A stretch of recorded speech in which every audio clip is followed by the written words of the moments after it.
The faces in the boardroom turned toward me, with that familiar mix of polite interest and quiet expectation. I stood at the front, steadying my breath. My presentation glowing behind me, 3 years of relentless work distilled into this moment. This was supposed to secure everything: my place in the company, the funding, my future. But I never imagined that all my hard work could be erased with just one sentence. Are you curious? Hit the like button. Because this story is only just beginning. I'd also love to know where you're listening from and how old you are. Now, let's go back to that boardroom. I had just begun explaining the core breakthrough when the door opened. I'm sorry to interrupt. Sarah, the voice said. It wasn't sorry. I turned slowly. Clara Whitmore, the CEO's daughter, stepped in wearing confidence like armor, without waiting for permission. She moved toward the screen. There's been a change of plans.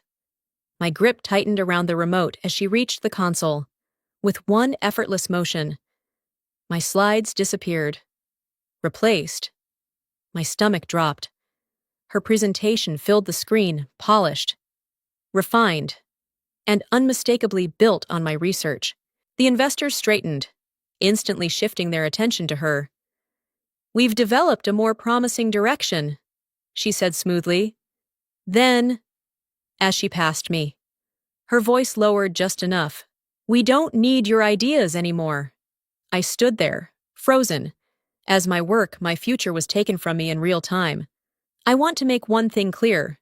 This story is fictional, but it's inspired by real situations that happen in workplaces every day.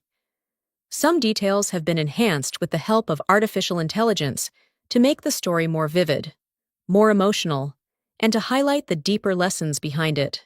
Now, let's continue. Clara didn't hesitate for even a second.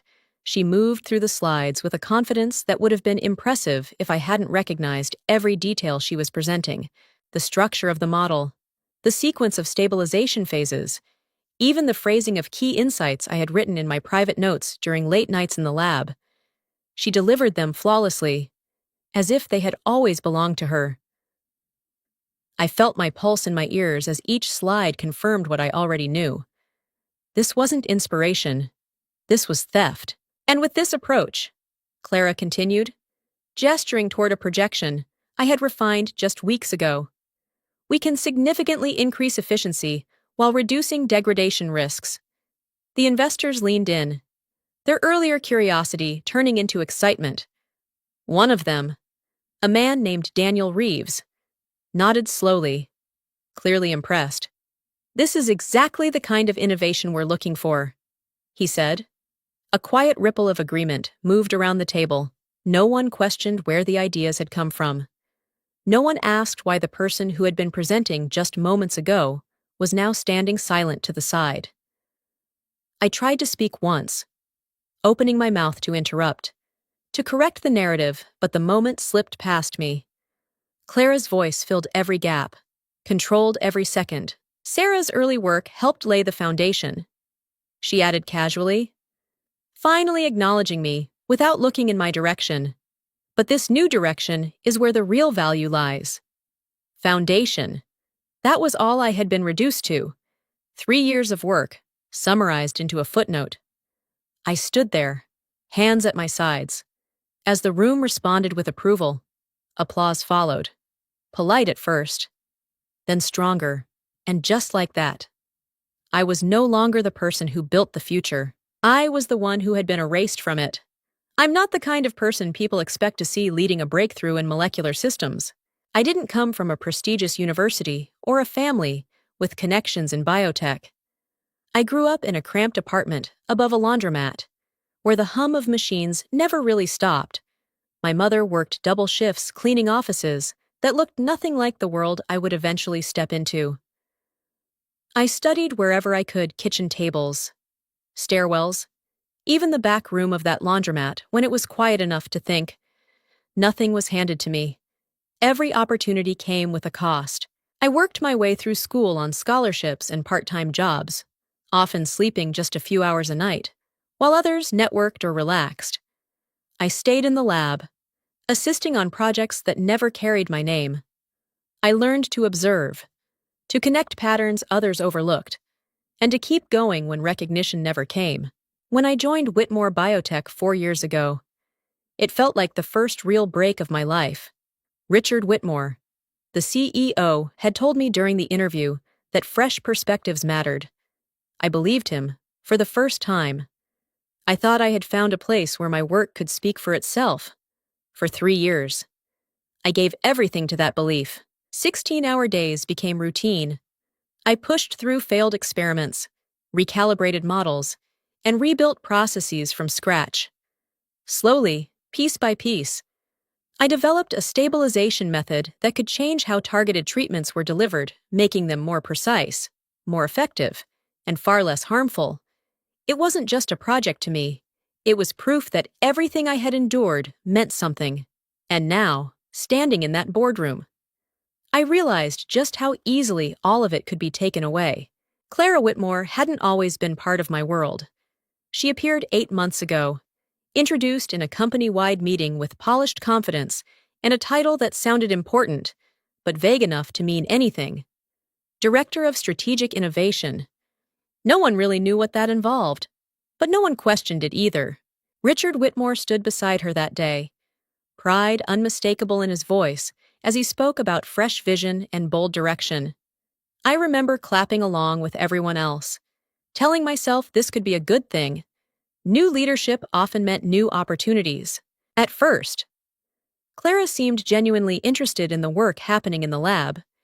She visited often, leaning casually against my workstation, asking thoughtful questions about my research.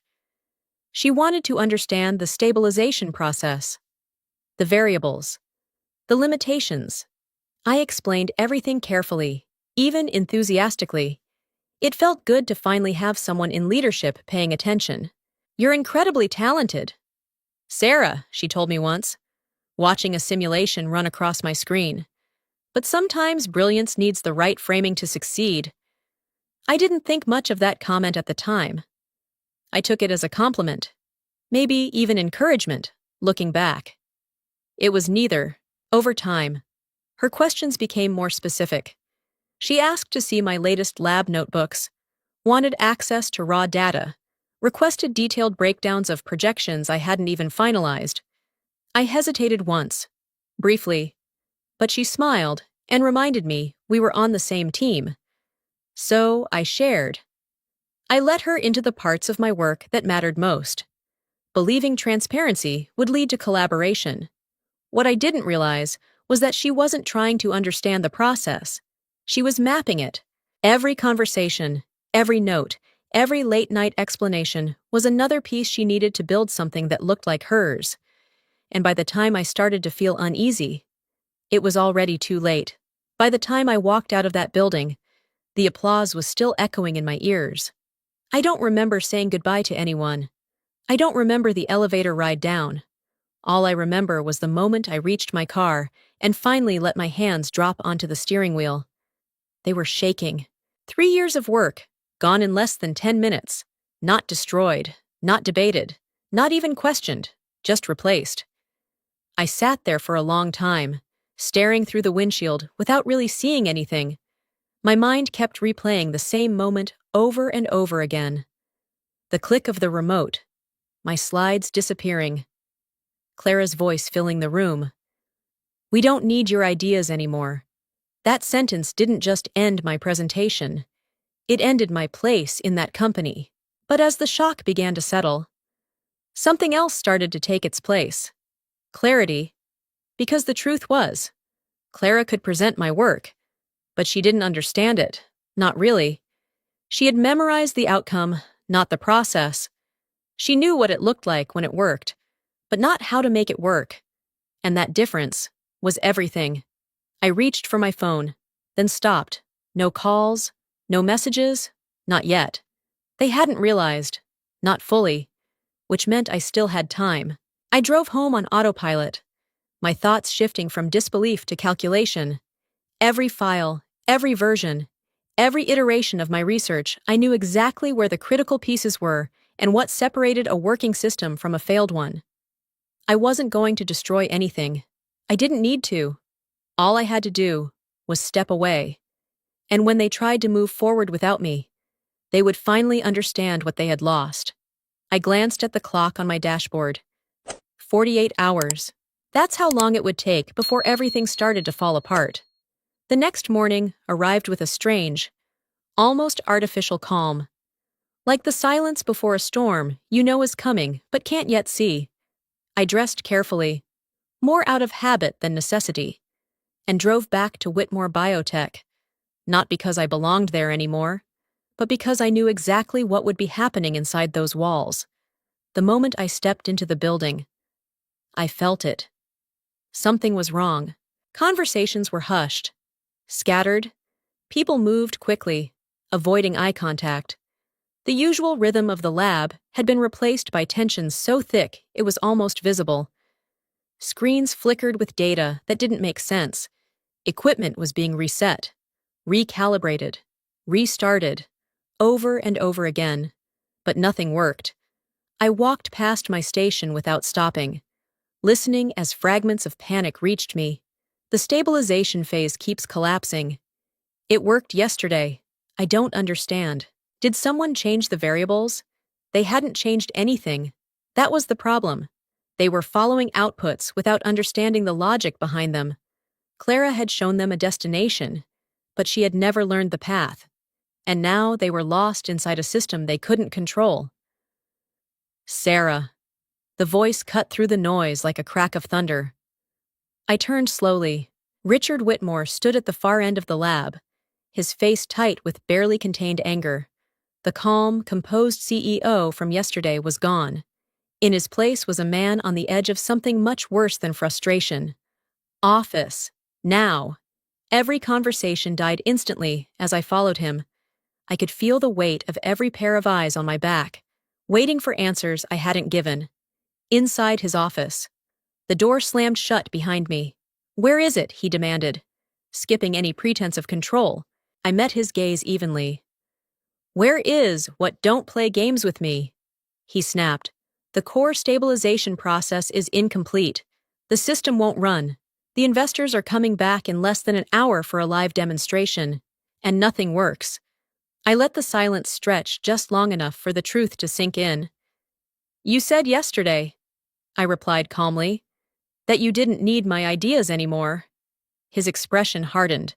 "That presentation," he said, his voice lower now, more dangerous, "was built on your work, and now that work is failing. So I'll ask you again. What did you do if you're satisfied with how things are unfolding? Go ahead and hit the like button. I truly appreciate your support." I didn't answer him immediately. I let the weight of his question hang in the air, watching the shift in his expression as certainty slowly gave way to something else. Uncertainty. "I didn't do anything," I said finally. "At least, not in the way you're implying." His eyes narrowed. "That's not possible. We had working results, consistent results. You had outcomes." I corrected calmly. "That's not the same as understanding." Before he could respond, the office door burst open. Clara stepped in, her composure from yesterday completely gone. "Dad, the team can't get it to stabilize. They've tried everything." She stopped when she saw me, her voice tightening. "What is she doing here?" "I came to collect my things," I said, adjusting my bag slightly. "Since you made it clear yesterday that my ideas weren't needed." Her face paled. "You did something. You must have."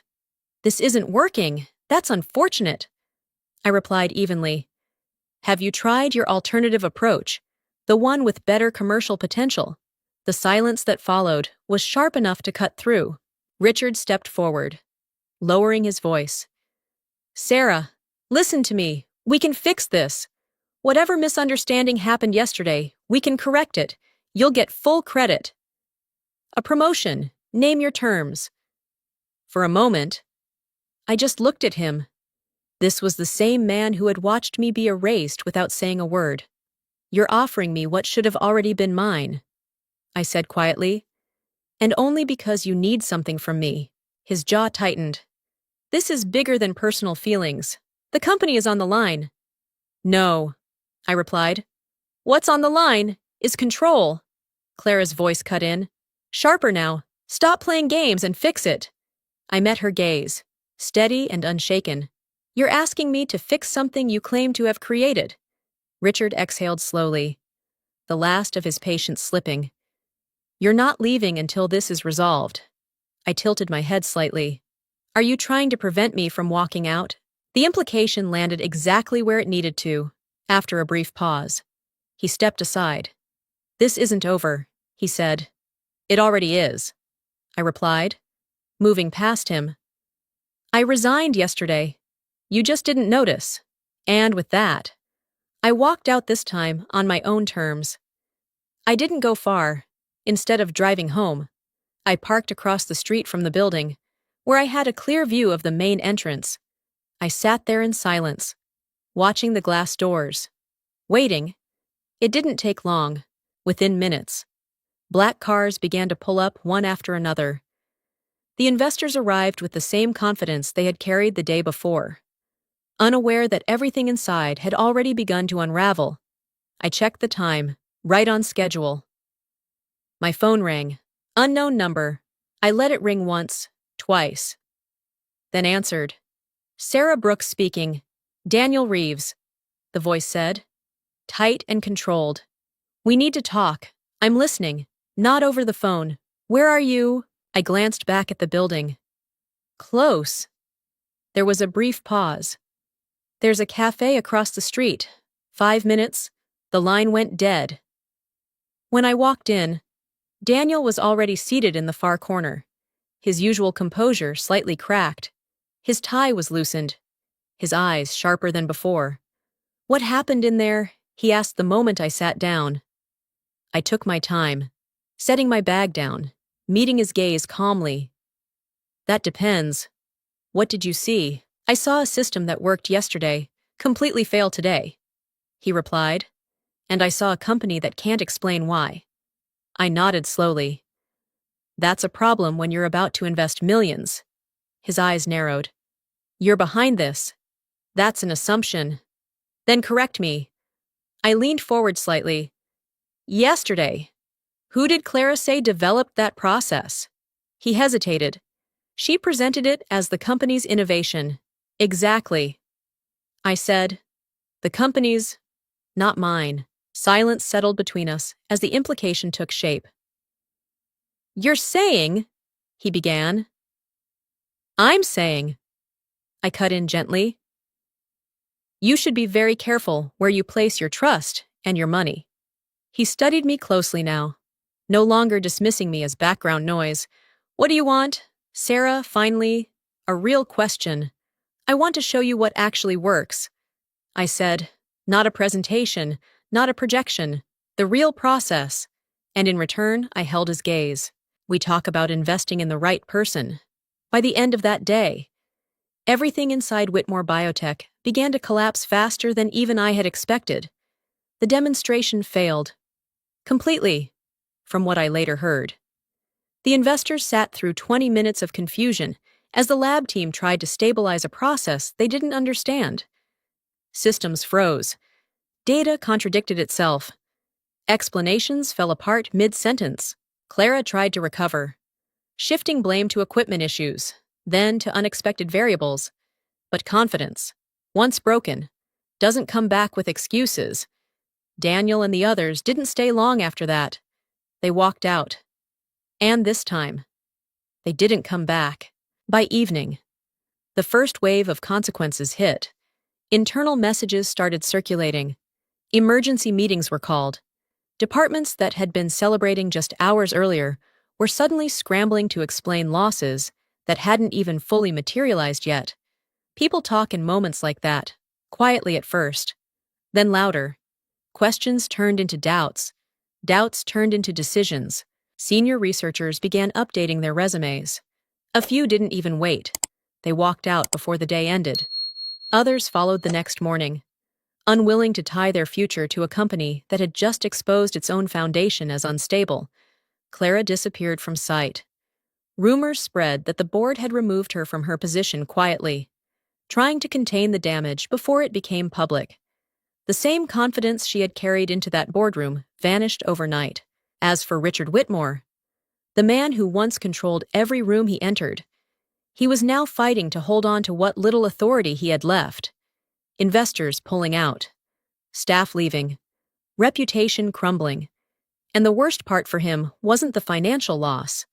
It was the realization that the one person who could have prevented all of it had already walked away. 2 days later, I stood in a conference room that felt nothing like the one I had been pushed out of. No tension, no arrogance, no one trying to take something that wasn't theirs, just 6 investors and me. I set up my laptop slowly, letting the silence settle before I began. This time, there was no interruption waiting behind a closed door, no one hovering, ready to replace me. This, I said calmly, bringing up the first slide, is the actual stabilization process, not a summary, not a polished version, the real thing. I walked them through every step, not just the outcome, but the reasoning behind it, the failures that led to breakthroughs, the adjustments no one would notice unless they had spent years inside the work itself. Then I demonstrated it. Live. The system ran smoothly, exactly as it had in my own controlled environment. The data aligned. The results held. No confusion, no collapse. When I finished, the room stayed quiet for a moment, not out of doubt, but because they understood what they had just seen, something real. Daniel was the first to speak. This changes everything. I didn't respond immediately. I let that statement sit. Because it was true in more ways than one. "What are you proposing?" another investor asked. I met their eyes, steady and certain. "I've already started my own company." I said, "Independent, focused, built around this technology." There were glances exchanged, quick calculations happening in real time. "And the intellectual property?" Daniel asked. "It's mine," I answered. "Developed independently, documented, protected." That was all they needed. The conversation shifted from doubt to opportunity. By the end of the meeting, the numbers were no longer theoretical. Initial funding, structured growth, long-term expansion, not promises, commitments. Weeks later, standing in my own lab, smaller, quieter, but entirely mine, I watched as my team prepared the next phase of development. People who understood the work, people who respected it. No shortcuts, no stolen credit, just progress. My phone buzzed with a final update. Richard Whitmore had been removed as CEO. I read the message once, then set the phone aside. There was no satisfaction in his downfall, because this had never been about destroying him. It was about building something he could never take from me. And in the end, that was the only outcome that truly mattered. I used to believe that hard work alone would protect me, that if I gave everything, stayed honest, and delivered results, I would be recognized. This experience changed that belief forever. Looking back, I didn't just lose something in that boardroom, I gained clarity. The first lesson I learned is this: your value is not defined by how others treat you. If someone dismisses you, it doesn't erase what you've built. Second, never confuse access with trust. Not everyone who shows interest in your work has good intentions. Third, understanding is power. People can copy results, but they can't replicate depth. Fourth, always protect what you create, legally and strategically, because talent alone is not enough in the real world. And finally, the most important lesson, sometimes walking away is not a loss. It's the beginning of everything. I didn't win by fighting louder or proving them wrong in that moment. I won by knowing my worth and building something they couldn't control. Now I'm curious about you. What lesson did this story leave with you? Maybe it reminded you of something you've experienced, or maybe it gave you a new perspective.